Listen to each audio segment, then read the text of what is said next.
From its home in Pretoria, the state security agency works with the stated aim of keeping people safe. The spy cables reveal the rules for spying on South African citizens, regulations applauded by some former spies. We have amongst the best oversight mechanisms in the world, even better than some of the so-called great democracies.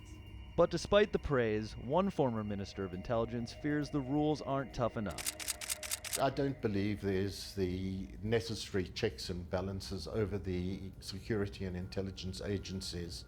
The leaked papers reveal the weaknesses in the regulations.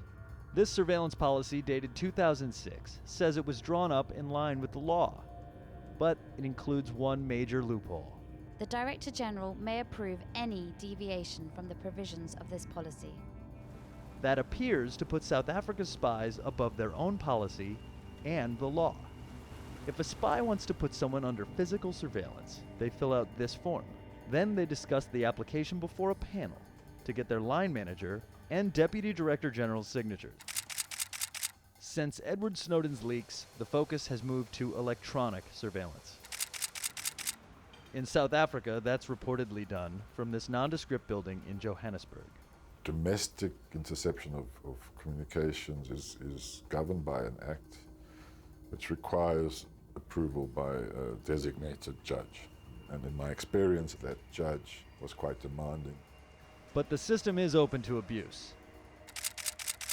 Okay, so I've got Hector's number. Stephen Hofstadter is an investigative journalist who suspected police were illegally tapping his phone.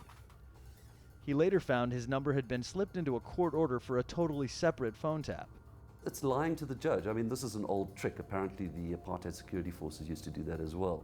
Now such tricks are being carried out by the same ANC that was once itself the target. The state security agency says the law governs its actions. But with large loopholes and apartheid-era tricks of the trade, South Africa's spies still appear able to get around those rules, with consequences for the people and their privacy. Kevin Hirten, Al Jazeera, Cape Town.